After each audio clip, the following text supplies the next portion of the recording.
So this is the scene where a homicide took place. The guy that got murdered here was a friend of mine, a guy that I've known from the community for many, many years. In fact, his sister was one of the first people I met when I came back to do missions work, social work in the inner city here in New Orleans.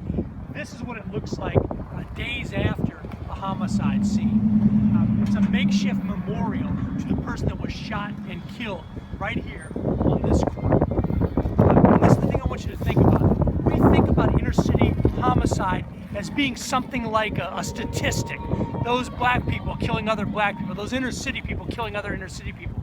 But think about what this represents. This represents a young man's life in his late 30s, snuffed out. This guy was in his mid to late 30s, snuffed out, gone forever. His family, his friends, his relatives, his loved ones, everybody in the community that knew him, all those have lost somebody. And when you couple that with the reality that this is happening all day, every day, all across New Orleans and all across the United States, where young black men are being murdered at alarming rates, this is a really frightening phenomenon. Something that we, the body of Christ, have to do something about. We cannot be content to let young men like this die because we passively sit by saying, well, those people should know better. Those people is us.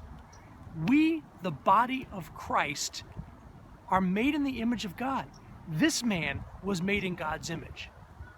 We need to do something about this murder rate that's taking place, these murders that are taking place all around America. This is a genocide that if it was taking place in another country, our nation would be up in arms about it. Well, we should be up in arms about this. We should be doing something to make the conditions safer under which young black inner city men live. It's a complicated thing. I mean, of course they sell drugs. They sell drugs because they have a poor education, because the educational system is so crappy, and because they've ended up having to deal drugs because they couldn't get a job that would pay enough to take care of their family. I mean, working in a hotel or in a restaurant or washing dishes because you're underprepared doesn't cut it.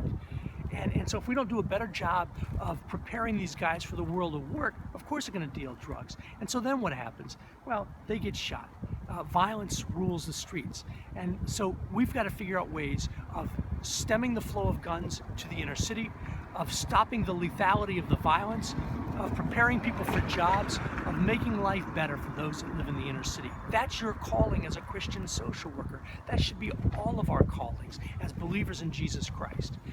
Well, with that said, let me get off of my soapbox and tell you what we got going on in this unit.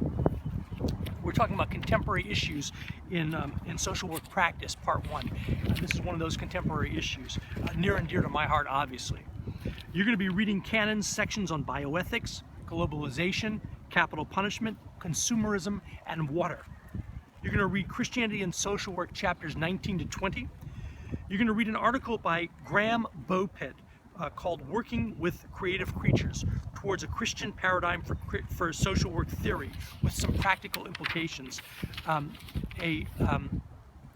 An article that I found to be very interesting and will be very helpful in your integrative thinking. You're also going to read an article by the director of the North American Association of Christians in Social Work called Exploring the Filtering Role of Christian Beliefs and Values in the Integration of Christian Faith and Social Work Practice. Also an important article that accompanies the one he wrote in Christianity and Social Work that you'll be reading.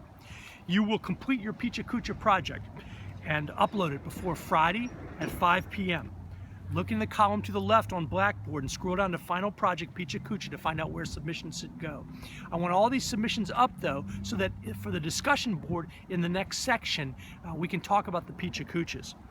You will participate in the discussion board for Unit 11, and you'll take the Unit 11 Quizlet.